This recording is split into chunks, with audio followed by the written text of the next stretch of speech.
Good morning, Sheroes. It's time for just a little coffee and conversation at the Shero Coffee Club. I hope that you have had an amazing week. Yes, happy Sunday. It's Memorial Day weekend, and it looks like I'm looking out the window, it looks like it's rain over here. But if you don't know, Memorial Day is to honor our fallen service members. And it means, if you don't know what it's fallen means, it means being unalive, being dead. The person has transitioned. Ultimately, that person is no longer here. So I want to take a moment of silence for them. Let's do that. Thanks. So let me ask you something. Has May been good to you this month?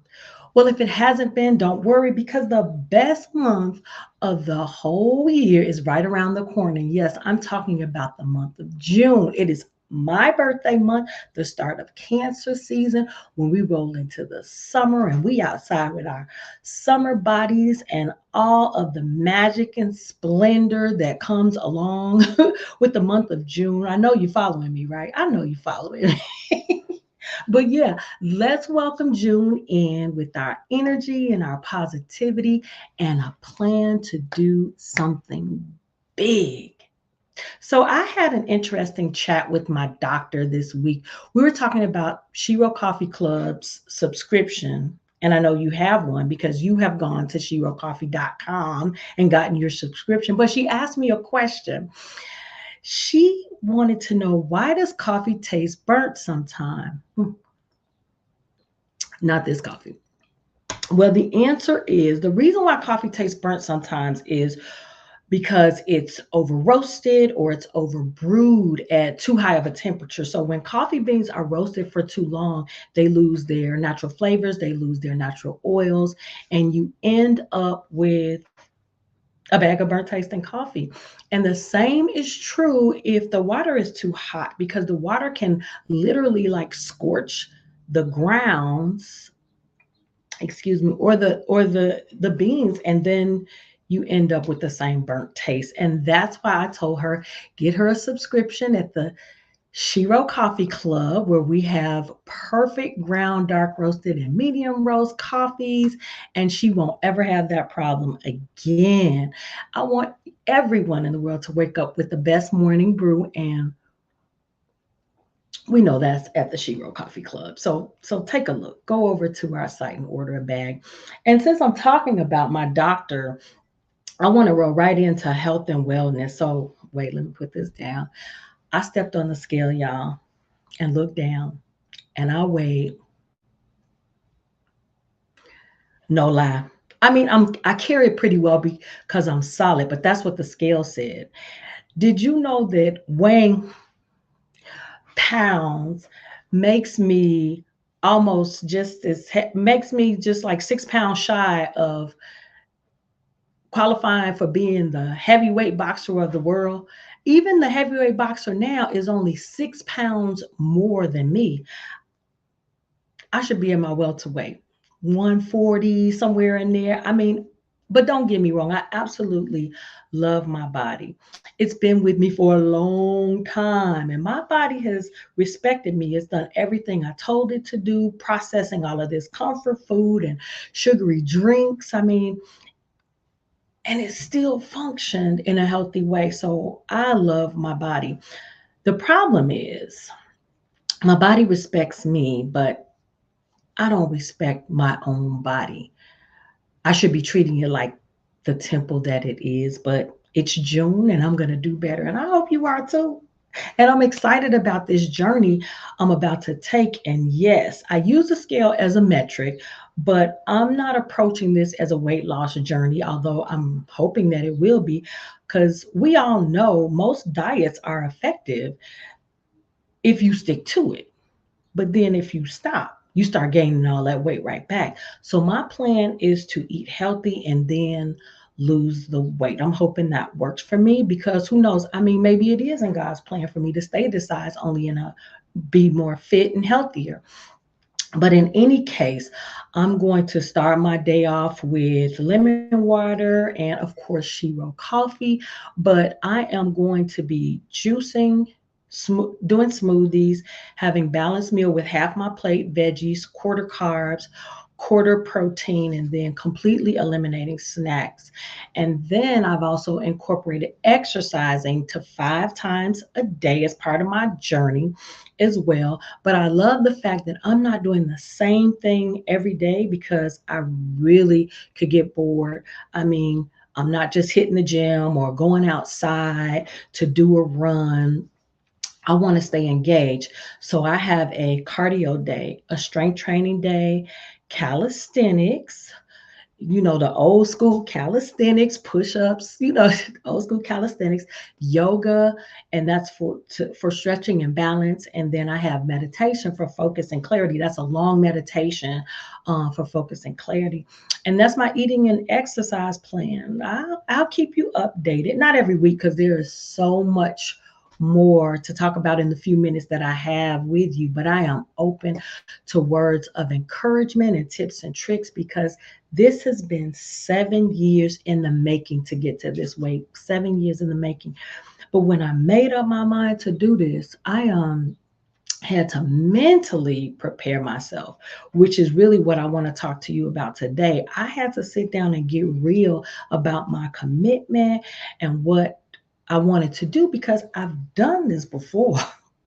So why is this going to be different this time? I mean, we've all been down that road before.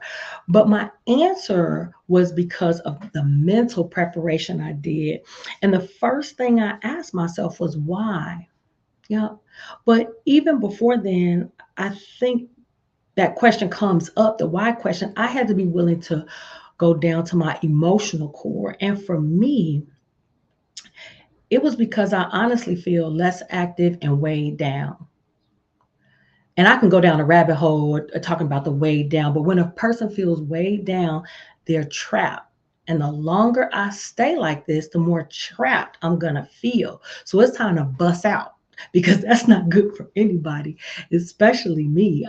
Seriously. And then I thought, if I'm performing at this level while putting all this junk food in my body, feeling lethargic and not getting enough sleep, um, tired throughout the day, always full, and still hitting my targets, then what will happen once I start eating, changing my eating and exercise habit? I mean, to me, I can only go up from there. I'm starting to function at an optimal level. I'm starting to sleep better. I'm starting to have more clarity and focus, feeling good about myself. I mean, for me, I believe this is going to be a game changer.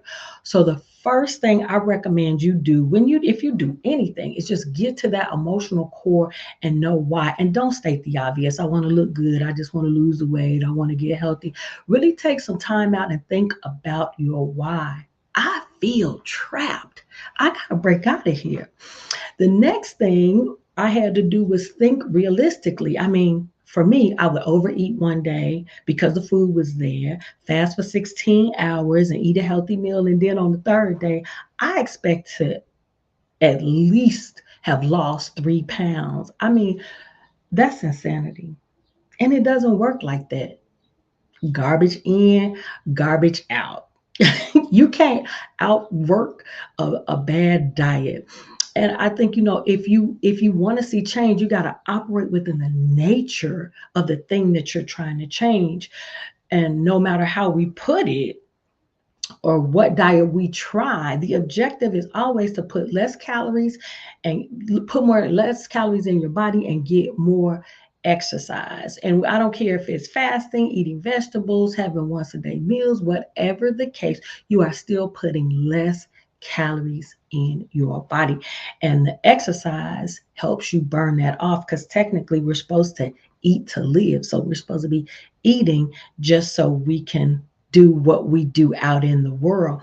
But if you stick to the core principles of whatever that diet is, you'll succeed. And you have to find out what works for you. And then I think the last thing that you need is A plan, patience, and consistency. I cannot say that enough. A plan, patience, and consistency. Like I said, what works for somebody else may not work for you. So you might have to try a few different things to find your best way, and give yourself some grace. Like I said, for me, doing a combination of juicing, smoothies, more veggies, and eating a balanced meal. And then I've got 5 days of different exercising. I'm trying that first. And if something within that combination is not working for me, then I'm going to have to change it up, because they say it takes 21 days to change a habit and then 90 days to make it a lifestyle. So I'm going for it. So that's why, just find your why, think realistically when it comes to losing weight, and create a plan, and give yourself some grace and be consistent about it. I mean, it's simple, but it definitely is not easy. I mean, you are trying to change the core of who you are by changing what you eat. Because the moment you see something that you're not supposed to eat that you normally eat, you're going to try to go for it, right?